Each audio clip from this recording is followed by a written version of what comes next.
for us to have Minister Heng as the guest of honor and to deliver the keynote address on reimagining Singapore. Minister Heng, please.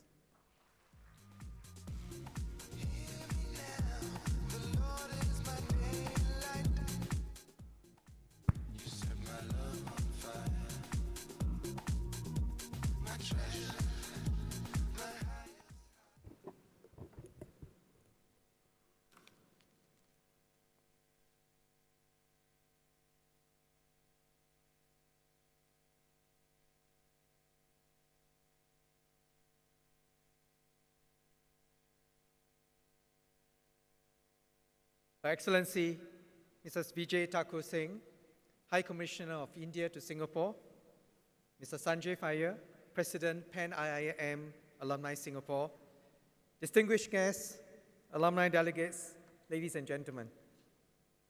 Well, I'm delighted to join you this evening and to be in a room full of IIM alumni, some of the most prestigious management schools, not just in India, but around the world, and to have so many experienced business leaders gathered here in one room. The theme of today's conference, resonated with me.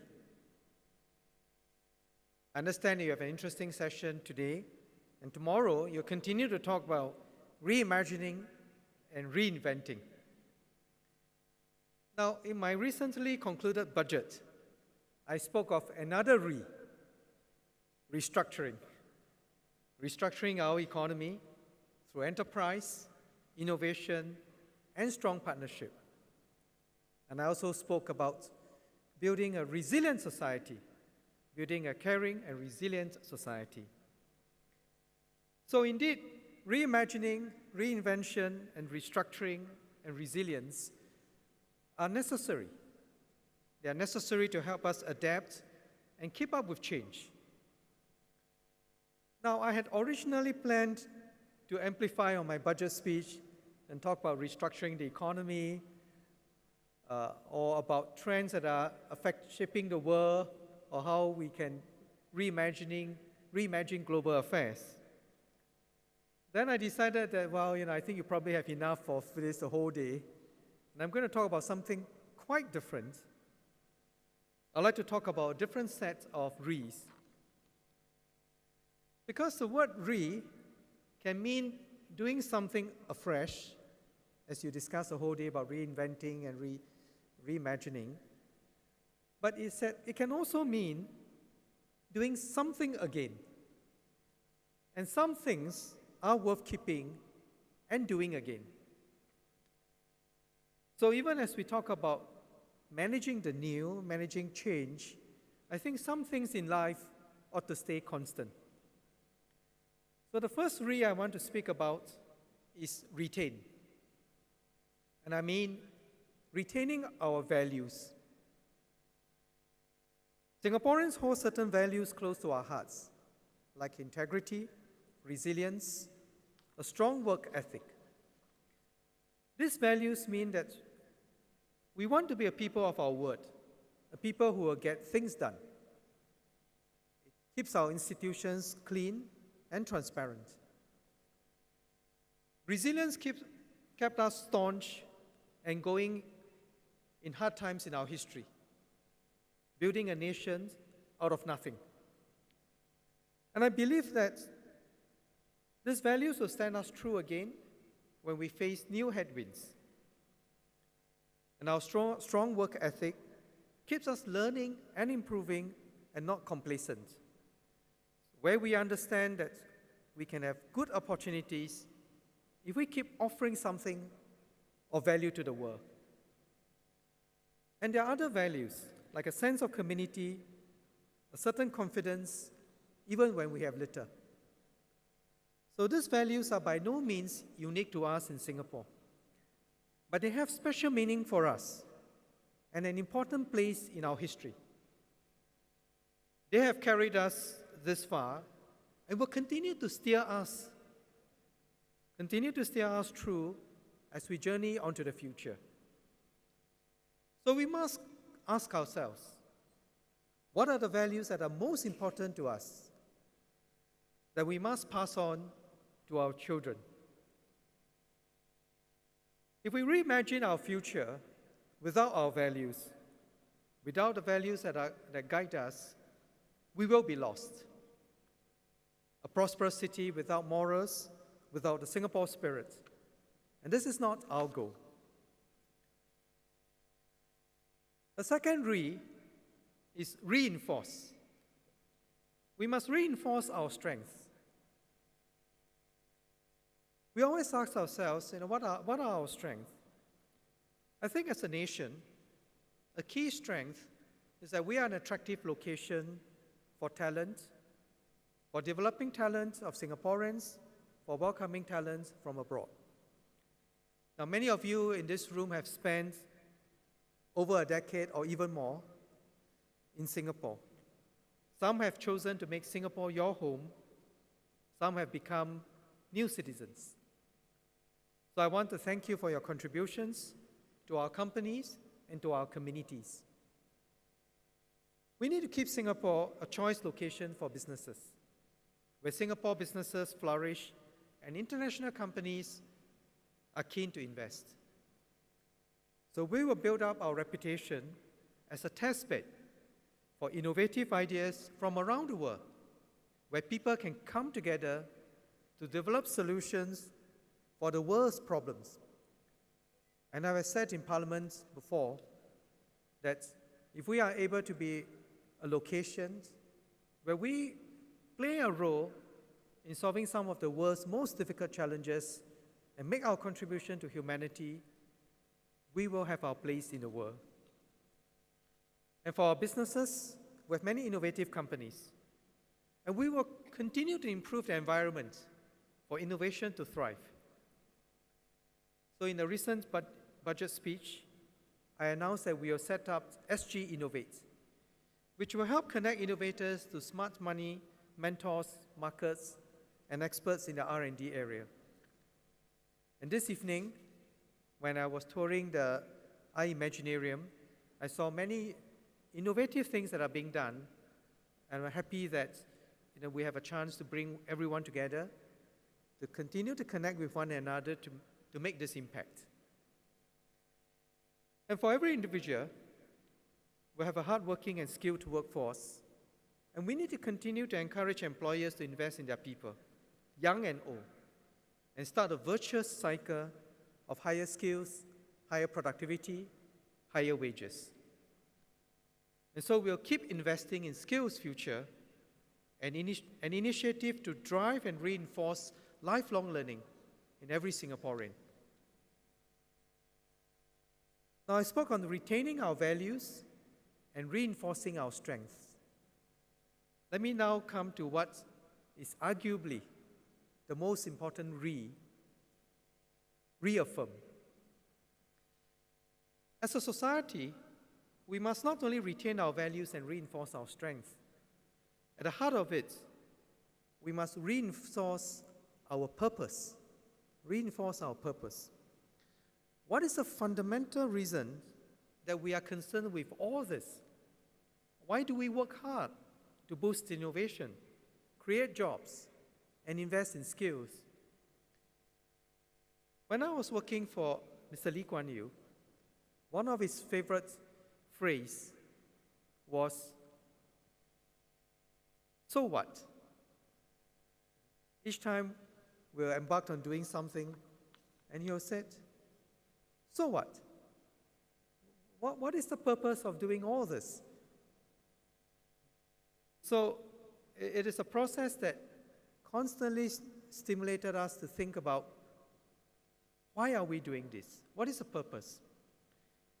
And for us, I think the purpose of striving for economic growth is to create opportunities for our people. It is only in an environment where people feel that they have hope and opportunity that they will be motivated to stay, to contribute, to work hard, to innovate, and to create more opportunities for themselves and others. And this is a virtuous cycle that we hope to strengthen. And this is how we can continue to build a fair and just society.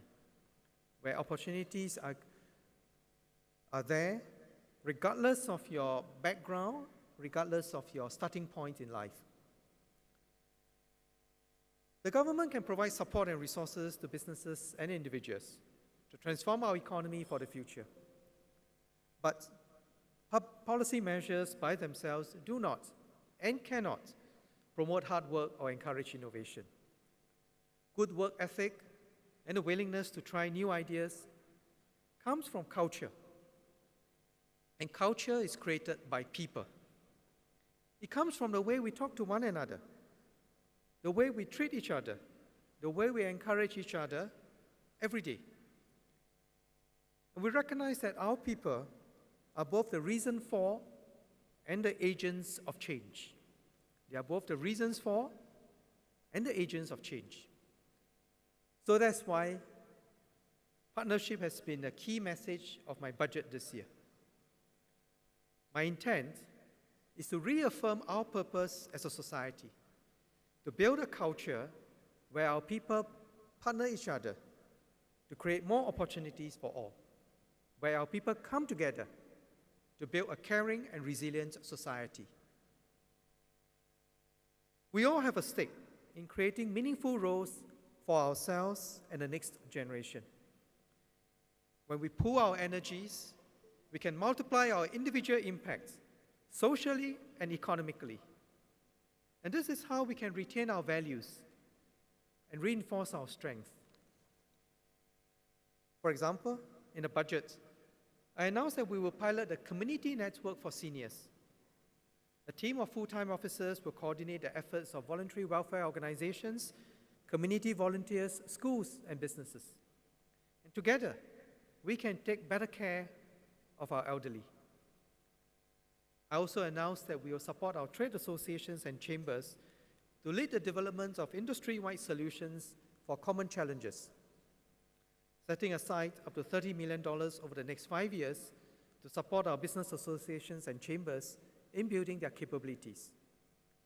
And by working together, our companies can become more competitive globally. Now, the Committee on the Future Economy, which I chair, is another example of people coming together to shape Singapore's future. The CFE includes representatives from government agencies, business leaders, union representatives, and academics. And they've all volunteered their time to share experience and ideas. In fact, interested young people, students, have written to me with suggestions, including a few teenage students. And in fact, young people are organizing their own dialogues to generate ideas about the future of Singapore. So the Future of the Economy, SG Future dialogue last month, I saw many young people spending the Sunday mornings talking about the economy. So I look forward to seeing this spirit of partnership continue to grow. Partnership does not just happen between and among individuals, communities, and companies. Partnerships form between nations too, that allow us to share and grow our common wealth of talent, ideas, and potential for good. And this is an opportune time to reaffirm the partnership and friendship between India and Singapore. Last year was not only Singapore's 50th birthday, but also marked 50 years of bilateral relations between India and Singapore.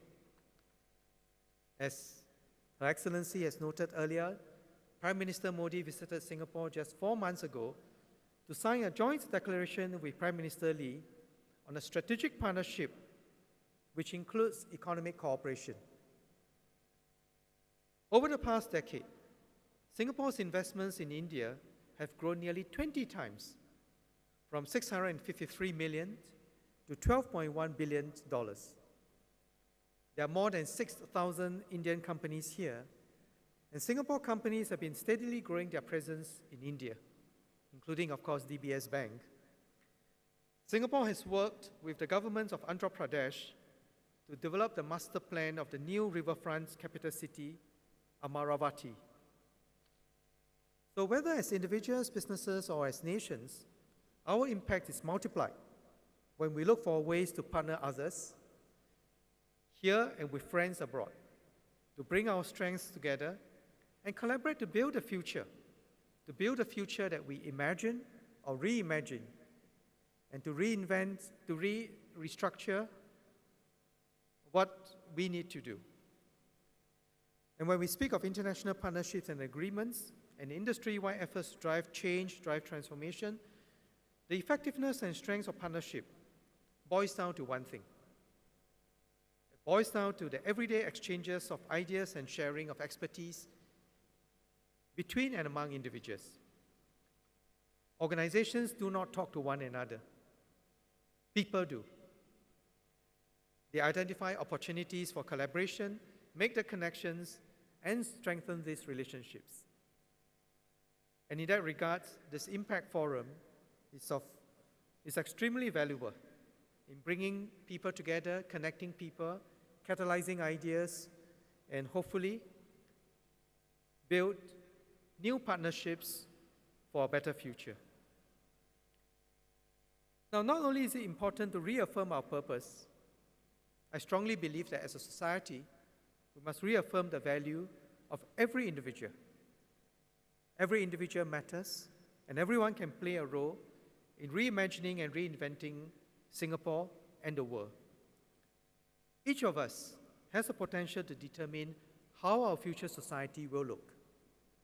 So every person, personally and professionally, has something of value to offer. If we are to reimagine Singapore or India or the world, then we should focus on how we can help each person to be his or her best. If you're an employer, business leader, entrepreneur, and manager, like many of you here are, it means investing in developing your people and encouraging innovation in everything we do. If you're an employee or a student, think about the skills you need, research the opportunities available, make time to learn, talk to teachers and employers, and try your best every day. And as a member of a family, if there are people around you that you care about, spend time talking about the values that matter, identify the strengths in each other, encourage and motivate one another. As we reimagine and reinvent ourselves for the future, I think we can all agree that there is one re that we wish to avoid. One re that we wish to avoid. And we do not wish to reinvent the wheel. Every country builds on the strong foundation laid by our pioneers, and in Singapore's case, in terms of our finances, our values, and our common vision for Singapore as a thriving city. Now, as was the case when the nation was founded in 1965, we do not pursue economic growth for its own sake, but because we want there to be continued opportunities for Singaporeans to seek happiness in their own ways, and we want to be able to be of value to the world, to be relevant to the world, and make our contributions to humanity. And this includes being able to find good jobs that allow people to access good opportunities so that we can look after each other and pursue lives of meaning, achievement, and joy. And even as we look to transform, our people must stay rooted in what has served us well. So the pursuit of a better life will take reimagining and reinventions, but not only that, you will take a deep understanding of what has worked and holding firmly to it. It's about retaining our values, it's about reinforcing our strength, reaffirming our purpose, reaffirming our people. So we must not rush to chase the latest trend. With eyes focused on the road ahead, our people can journey forward together, step by step, hand in hand, confident, hopeful, knowing that we are stronger together. So I wish you an enriching conference where you can reflect on your values, strengths, and purpose, even as you reimagine and reinvent yourselves, your companies, and your country for the future. Thank you very much.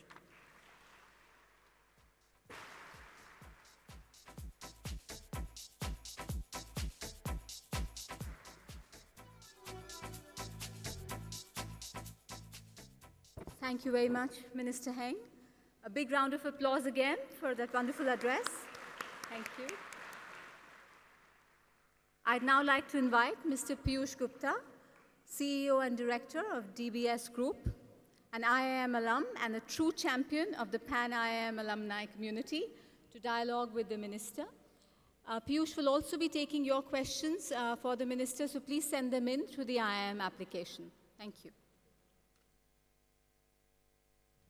All right, good evening, everybody. And Minister Heng, thank you. Thank you for those comments, which were extremely pointed. I liked your focus on looking back and retaining the things that brought us to where we are. And so I really want to take a minute to go back and make a comment which is obviously obvious. When you think about Singapore, 1965, some 500 square kilometers, no water, no energy, no resources. And you think about what Singapore became 50 years later, that just has to be one of the most dramatic stories in recent times, certainly in the last century. To me, the interesting part of the story is while some of it you can argue was happenstance and serendipity, the truth is a lot of it really came from a vision and a game plan. And the game plan, I've often said, is quite simple: to create a first world infrastructure in a third world region, to attract FDI, to attract capital. I've sometimes said the biggest thing Singapore has achieved is the fact that it had a game plan and then executed to the game plan. And so, Minister, I'm going to start there, that as you champion the Committee on the Future Economy, I would suggest that building a similar vision and a game plan for, forget the next 50 years, even the next 10 years, is multiple times harder than it was in the 1960s. And that's principally because the dramatic pace of change, technology, and everything that's happening in the world. A, do you agree with that? And as you are engaged in the future committee work, are you finding it particularly challenging to navigate the future? How are you going about it? Is it about creating capacities and capabilities, or is it really about game planning far ahead? Well, Piyush, I think that's an excellent question. First of all, I would say that what our pioneers went through was a very different set of challenges, but I would say no less challenging than it is today. I once spoke to a group who said that this is a VUCA world, volatile, uncertain, ambiguous, and so on. And somebody corrected me and said, well, in 1965, it was also a very VUCA world, because we were fighting, the communism was a major threat in Vietnam, and it was coming down to this part of the world. So every age has its own set of challenges. But if we think about the future, and how do we go about thinking about the future economy, the fact is that the pace of change is accelerating, and it is not possible for us to predict where that change is going to take us. And many of these changes are going to be very disruptive. So one of the most important things that we need to do is essentially to build that capacity to adapt to change, to try as best as we can to think about what future trends may bring. And we cannot predict the future, but we can be ready for the future.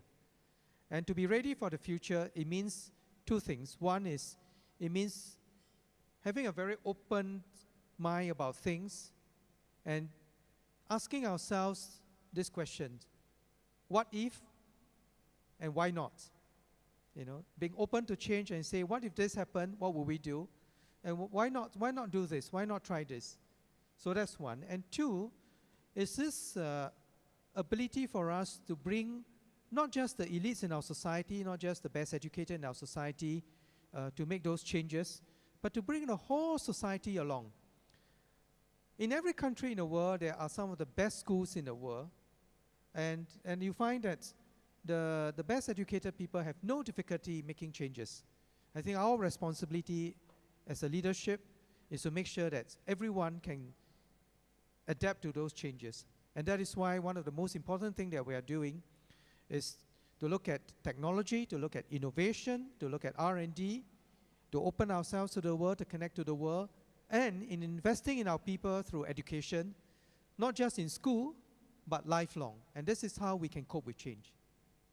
Thank you. I'm going to hold that thought, but I'm going to come back to this idea of education, reskilling, and how we create this thing. But I just want to go back a little bit deeper into the budget. I made this comment. I thought you presented an excellent budget, and in some ways I was very encouraged about the fact that I think we're making a good down payment on this future economy, the transformation agenda. A lot of people have talked about opportunities for Singapore. So think GNP, not GDP. Think value creation, not just value addition. In fact, I think those are your words. You know, to think about the future nation or the world's first smart nation. If you, and in your own budget, transforming industries and choosing some specific 20 industries, which, by the way, I looked through, I couldn't figure which those 20 industries were. So when you think about what we could do at a more micro level, more specific level, particularly which industries could anchor our future, where is your mind at?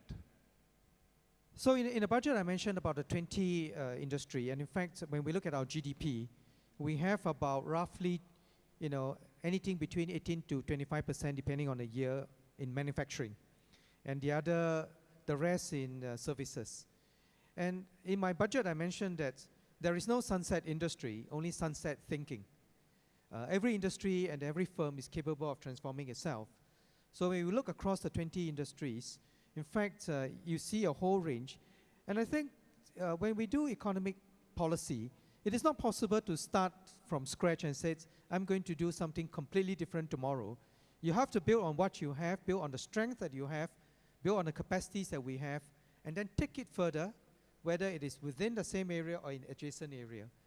So in those 20 areas, what is critical for us is to look at how we can integrate technology, human capital development, and internationalization, and create that competitive strength in firms and in industry. We're not in a position to pick winners, but I think we are in a position to create an enabling environment for winners to emerge.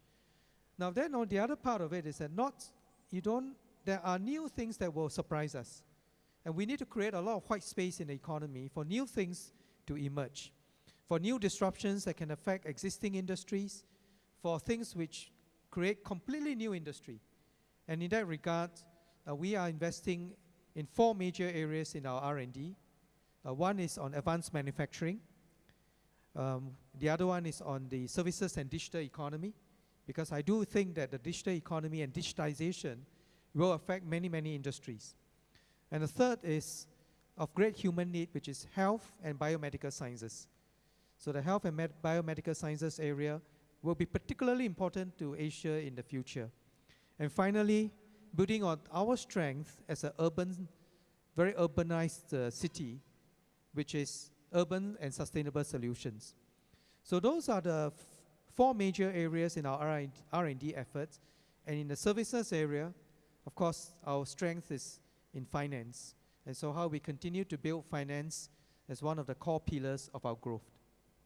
Thank you. Being from finance, there's music to my ears. I want to go back to the comment you made. It's quite clear innovation, R&D, reimagining, rethinking, etc. is going to be important.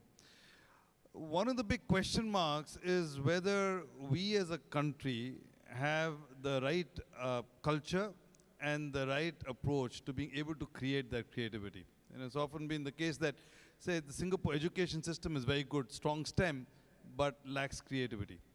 There have been questions that, we've invested a lot of money in A-star, scientists, etc., but the commercial application of that has often been called to question.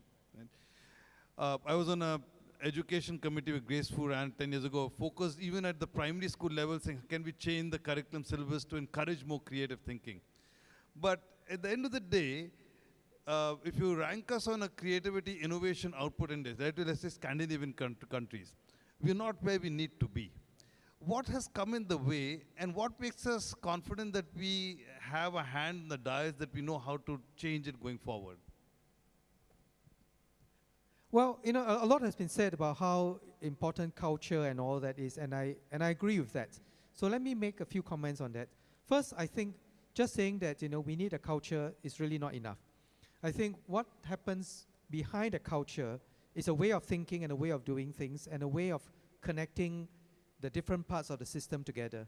If you look at the most innovative places in the world, it is not just a culture. It is that there are good mechanisms and processes for innovation to take place, for entrepreneurs to be with one another, for ideas to be sparked off, for venture capital to be there to fund those, for the research knowledge in the universities and so on to be taken to market, and for a very deep understanding of the needs in the marketplace. So it is not as simple as saying that, if you are creative and you have a culture where people just argue with one another, that you will end up with a great innovation center. So that's my first point. Now, on the education system, I was education minister in the last 4.5 years.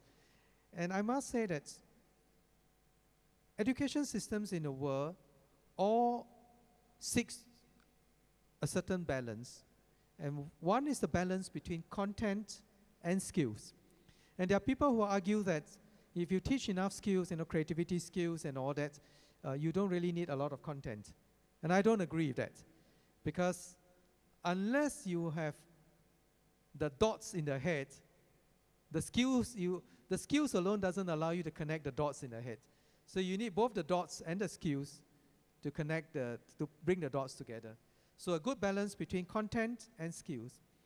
The second is a good balance between what you do in school and what you do beyond school. Now, if you look at most education systems in the world, it is a very strange thing that humans learn all our life, but formal education ends when you leave school, when you leave university. And there's absolutely no reason why we front load all the learning in our life in the first 20 years of one's life. It just doesn't make sense. So I think what would really distinguish all this is really lifelong learning. And I see innovation as very much a process of learning as well. Learning from experience, learning from failures. And I think the people whom I've met who are the most innovative people are the people who have the resilience and that drive to keep learning all their life. Otherwise, a mistake will always be a mistake, and it will just be a missed opportunity for deeper learning and for trying again. And the last thing about innovation is that in a lot of education system, it caters to a group of very smart students, but doesn't bring the entire system along, doesn't bring all the people along. And I think that is a balance that we need to strike, because if you cater only to a small group of very highly intelligent students, you are not going to get a very innovative place, because the rest of the people don't catch up. And if you're running a company, it cannot be that just the CEO himself is innovative. Everybody in the company need to play a role, at the very least in learning new skills, and better still in contributing to that innovation. So I would say that education plays a very important role, but we have to rethink and reimagine education in very different ways as well. So I would say that it takes more than just a culture to have education. It takes more than just, creativity in school. It goes way beyond that, and it's a complex phenomenon. If it was that simple, many regions in the world and many countries in the world will all be innovative. But having said that, in fact, just this whole afternoon, I was spending my time at our research institutes and at 2 innovation centers. In fact, in the morning I was at 1 innovation center, in the afternoon I was another. And looking at that, I must say I'm very, very optimistic. Let me ask you what might be a little more tricky. So in addition to the business system or the overall system we need to create, one other source of innovation obviously is talent, and oftentimes foreign talent. So you think about Silicon Valley today, you'll find actually most Silicon Valley, a large part of it is propelled by talent from India, Indian subcontinent. So most of the big companies, including Google, Microsoft, etc., far more than in this room. The number one question I have on my iPad actually, it says, "Dear Minister, would the new policies be more expat-friendly in terms of jobs and residency status?" Now, obviously, we've had a rethink of our social compact in recent times. How does that marry with a need to be able to be embracing of talent, the US kind of immigration system, Is that likely to be less, more? We've got the right balance, we can find the right people?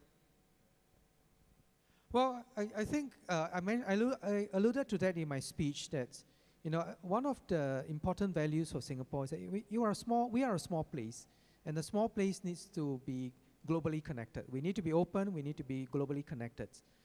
Now, every society and every government in the world has to first and foremost make sure that it can provide for its people. And this happens everywhere, whether it's Singapore, whether it's US, whether it's India or anywhere else. Why do so many countries do not want to engage in free trade? Because free trade is good for everybody. But why are so many countries not engaging in free trade? Why is it that in the US elections or the US primary now, free trade has become a major issue and in fact a major point? And that is because unless the policy is seen to bring benefits to its people, this thing about just openness and free trade and all that will not work. So I think what is very important in every society is to make sure that there is this sense of opportunity for the people in the society. And this is what I mentioned in my speech, that is how we continue to create the enabling environment for our people to learn, to excel, to have good jobs, to have good opportunities. And so I think that is quite fundamental in any society. But as far as Singapore is concerned, what allows us to then do that is really this openness, openness to businesses from around the world. The fact that we are one of the very, very few countries in the world that's if you look at the WTO list, we are almost zero tariff. In fact, we're zero tariff on everything, except 4 little items. And we are an extremely open society. And so that spirit of openness will remain. What the Ministry of Manpower will need to do is to make sure that we do not end up in a situation which has happened in some companies. Some companies do a bad job of this, where they end up discriminating against Singaporeans in particular jobs. And that, of course, provoked a very strong reaction. So I think my message is that we are open. We want to welcome people from around the world, whether it's in the research, in entrepreneurship, in the professional areas. At the same time, I think it's important for us to create that sense of togetherness. And I do urge that, I mentioned about partnership and I mentioned about togetherness. That I do urge that, when we do this, whether it's our own business, Singapore businesses going abroad, or other businesses coming to Singapore, that we create together a sense of opportunity, not just for ourselves, but for the people who are from that country. And so in that way, you can have a very sustainable partnership. And this is what we are striving towards. All right, thank you, Minister. I'm going to focus a little bit more on the inclusiveness question. And I have a couple of questions here actually on inclusiveness as well. You work so closely with the late Mr. Lee Kuan Yew. I'm paraphrasing, but my understanding is one of his big tenets was no passengers in this country, which essentially said we will be a meritocracy, everybody's got to earn their way, everybody's got to pave the way to their own this thing. The view is that obviously created an underbelly in society who were not, or the social safety net to this underbelly was not as strong as it might have been in other countries. Post the last election, our government policies seem to have moved a little bit more towards center to be a little more inclusive in terms of looking after that bottom 20%. I have a couple of questions which relate to that. So what does inclusive growth mean? Apart from giving some cash subsidies and allowances to the underprivileged, what else do we need to do for driving growth which is more inclusive? How do you create an environment where you earn with integrity, spend with compassion? So I guess I'm asking a broader question. One, is the shift of balance in our society or the government agenda, has there been a shift, number one? Second, is it the balance appropriate now? And third, what more can we do, including not just government, what can private sector and other companies do to achieving that inclusive growth? Well, that's a great question. First, let me say that Mr. Lee Kuan Yew, while he emphasizes individual self-reliance and hard work, he fought for the elections, and he stood. He chose politics only because he wanted to create a fair and just society. Because he felt that under the colonial government, Singaporeans were not given a fair and just treatment. And so that part of him never left him. But he said that when he entered government, the question was, how do you create a fair and just society in a sustainable way? Not by redistributions, but by creating growth. And so with growth, you can create a better life, create opportunities for people. So I think that has not changed. And how do we go about doing that? In fact, in many ways, we have a lot more social policies than many other countries. It's just that it is not articulated as such. Where the social policies have been very different is in investing for the long term. So over 80% of Singaporeans own their own homes, right? In fact, more than that. But over 80% live in HDB flats. And if you look at an elderly today who is in his 50s or in his 60s, 70s, the flat that they bought for $50,000, $60,000 way back in the 70s and 80s is today worth $400,000, $500,000. Now, name me a country where an ordinary citizen bought a flat for $50,000 and is now worth $500,000. That is redistribution on a massive scale. In many countries, those individuals will be paying rent and still not getting anything. Mr. Lee believed in investing in education. And in fact, year after year, our education budget went up. And we believe in investing in education, not just for the very top students. In fact, when you look at our PISA ranking, what is astounding is that the students who come from the lowest socioeconomic status, the one from the poorest family, actually did better than the top students in some of the advanced countries, students from the richest family in the advanced country. And that, again, is redistribution on a massive scale. So why?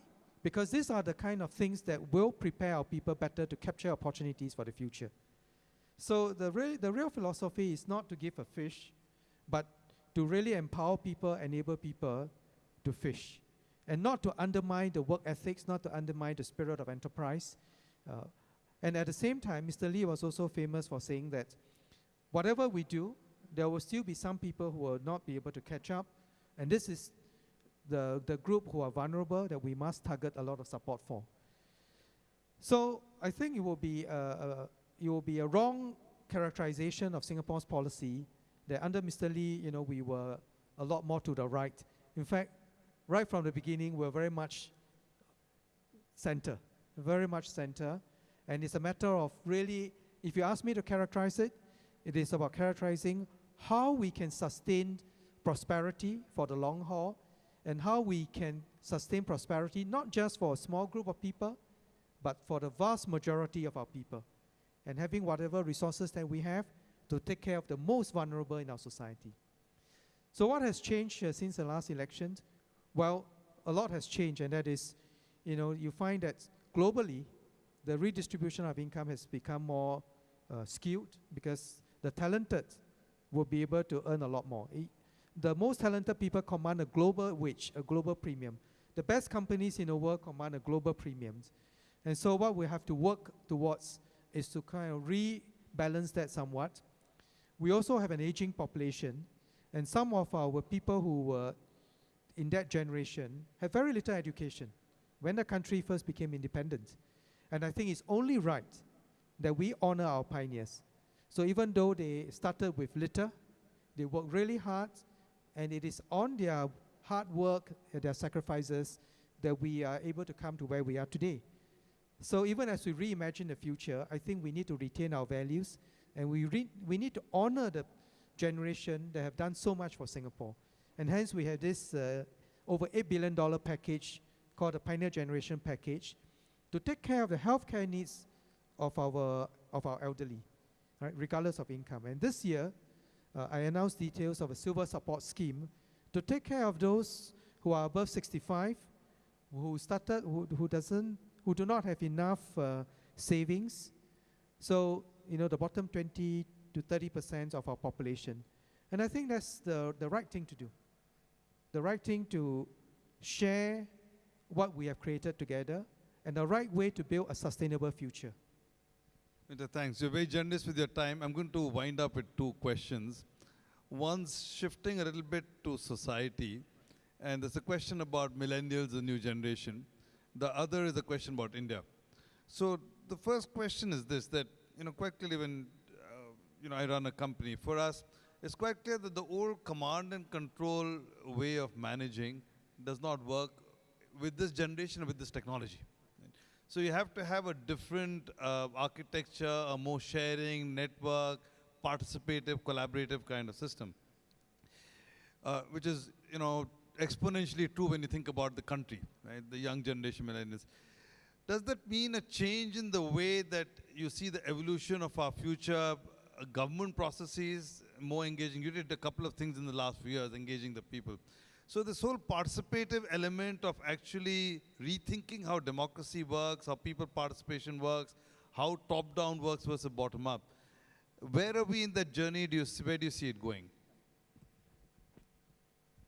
Well, before I answer that question, I realized as you spoke that I didn't answer one part of your last question, which is, what is the role of corporates and what is the role of people in building this fair and just society? And I just want to kind of add that, for me, I think it's very important that building a fair and just society is not just about government policies. I think in many countries, you basically have a big kind of tax and spend program, and that doesn't quite build a society with a heart. I think what really builds that sense of togetherness is when individuals come forward to volunteer, when companies take their CSR seriously. And that's why in this budget, I have a big chunk related to that. So to Piyush's other question about millennials, the millennials being different and all that, frankly, I've never believed in that a great deal, because I started my career in the police force. It is the most hierarchical organization you can think of. We go by what we call the police general order, and a lot of instructions and so on you have to follow. It is seen by everybody as a rigid organization. But when I was running a police division, in fact, right through my career in the police, I found that the best way to get any work done is when everyone in the team feels a sense of purpose, that they feel that this is what I can do, and more importantly, why am I doing this? If they understand the purpose, they will know what to do well. So in fact, I started a movement. It was where my commissioner said, why don't you go and get that going? Which was to empower our police officers at the front line, not to just follow the police general order in what they do, but to exercise discretion, initiative, and to be resourceful in solving problems on the spot, tackling difficult, dangerous situations. And it was quite unprecedented. And one of the secrets of why Singapore has such low crime is not because of our tough law, it's not because of our tough enforcement. It's because of a very important concept called community policing.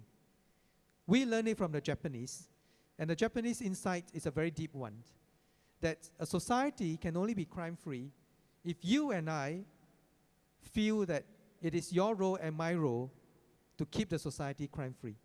If you see a crime in progress and you do nothing about it, that society will have crime. If you and I do not take preventive measures, you will have problem. So we learned that very deeply, and we completely changed the relationship of the police to the citizen. You know, when we were under the British, we had a very tough way of policing, and basically you are exercising power. But exercising power that way alienated the public. And 99% of people anywhere in the world are decent people who want to obey the law. So why put off 99% of the people? Why not at least 99% of the people to act against that 1% and bring down that 1%? You know, so I've never believed that people are that different, whether in the 1980s when I started my policing career or today. And so every organization, whether you're dealing with older workers or the millennial, must find a way to bring out that commitment and that shared sense of purpose in what we do. Whether you are a small company, whether it's a team, whether it is a country, there must be that shared sense of purpose, a sense of where we want to go together and how do we go together. A way of encouraging everybody to contribute your ideas, your energy, your creativity to that collective enterprise. And that is why first I conducted the Singapore Conversation. This was a nationwide effort that brought together Singaporeans to talk about where do we want to go in the future. Then we follow up on that. We had our SG50 celebration where we did a lot of ground up initiatives because we want Singaporeans to say, what do I love about this country? What is it that I want to keep?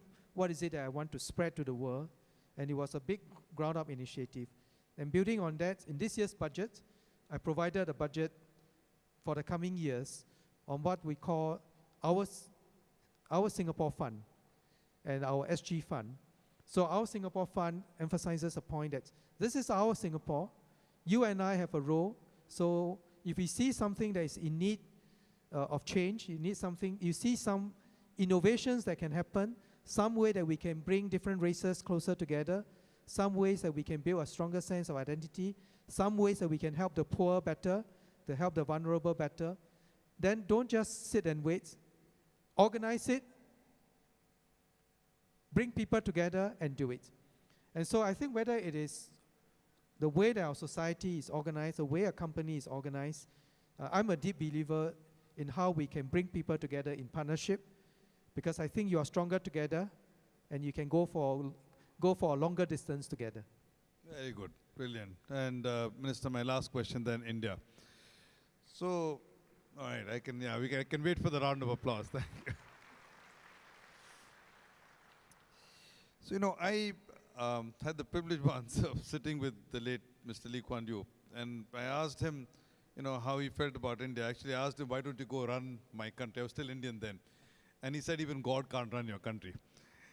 His underlying thing was, it's a messy democracy. It's not one country, it's multiple provinces, and it is very hard to get anything done in India. And I think part of that reflects why our agenda and our ability to engage with China, Singapore, has been accelerated relative to our agenda with India over the last several years. I think partly it's cultural, but certainly Suzhou, Tianjin, Chongqing efforts is because we get a more direct execution capacity. And in India, barring some work with now with Andhra Pradesh, it's been less successful. Nevertheless, as you think forward, and you think about the challenges China is facing and the fact that India seems to be having some sort of re-emergence. And if you now look at the engagement that several Singapore companies have and our engagement now with Andhra Pradesh and at some other places, it seems to me that some degree of rebalancing or re-emergence of the India-Singapore opportunity might really be a distinct possibility for our next 10 years. Right? Is that something that at your level, at the government, you agree with, it engages you, and what do you think the prospects are? How can Singapore and India contribute to each other more successfully over the next decade than we have historically? Well, that's a great question. And I think some of you will know that I spent 3 years of my life negotiating a trade agreement with India. You know, the SICA agreement, I was a chief negotiator. It was, for me, a great learning experience. I mean, I went up and down Delhi many times, Mumbai, many different cities in India, met many Indian businesses, and I must say that my life has been very much enriched by that experience. And if you ask me, are there opportunities for us to do more together? Absolutely. Should we do more together? Absolutely. Now, how do we go about doing it? I'll say that at two levels. One is that, as a government person, I will continue to work to kind of pave the way through G2G type agreements and so on, where we can really facilitate trade, investments, the flow of capital, the flow of ideas, and so on. Let me just give one very small example. When I was negotiating the trade agreement, I very much wanted to have more flights between India and Singapore. So we went on to negotiations. And for months and months and years, we never got any agreement. So anyway, I persuaded, I had a long discussion with our Ministry of Transport, and we said, we really want more Indian business people and more tourists to be in Singapore. So why not we open up unilaterally? So we decided to have more flights for Indian airlines to come into Singapore. And it was astounding. Within the first month, we doubled the number of passengers, including business people and tourists, between India and Singapore. So I think there are some things that we can do, and I do hope that the government of India and us can continue to kind of build that big bridges, which will then allow for more things to happen. Now, the second thing I would say is that one of the things which I'm deeply impressed about Indian business leader is how entrepreneurial you are. I still remember vividly during the negotiations on Sika that the Indian official came up to me and said, "Mr. Heng, today is a great day for India." I said, "Why?" He said, "For the first time, we have more mobile phones than China." So I said, "Wow, that's great." So I said, "Tell me the story," because while preparing for the negotiation, I was reading all these things about red tape and how it was so hard to get even a phone and a landline and all that. But the technology allowed India to completely leapfrog. You didn't have to go and lay all those cables, all over the different parts of India and the mountainous region and all that. And the telecoms tower allow you to then proliferate mobile phone in amazing ways. And so now we have 3G, we're going to have 4G. I just met a group of researchers talking about 5G. And with 5G, it's going to change the face of the internet, mobile communications, e-commerce, and the way we do business significantly. And I think you have a great strength in your ICT. You have great strength in that entrepreneurial spirit. And I do hope that you will not wait for government to kind of do more together, because I believe in the spirit of enterprise and the power of enterprise. So you are welcome to do more between Singapore and India, and I'm looking to you to lead these efforts than for government to lead these efforts. Thank you, Minister. I was going to say, spoken like a politician, move the monkey to my back. But thank you. No, I truly believe in that, and I think I encourage all of you to do that. If there's anything I can do, I'll bring the monkey back to me, and I'll do what I can. Well, I'm aware we exceeded our quota of time, but I'm sure you'll agree with me, it was worth it. Minister Heng's been broad, he's been candid, and he's given to us a lot to chew on. I do believe that if there's any country that has the capacity to negotiate uncertain times in the future, it is this one. And with an astute hand at the wheel, certainly in the field of finance, Minister, I think we have great things ahead of us. Thank you again. Thank you for your time. Thank you for your patience. Thank you. Thank you all. And have a great conference ahead.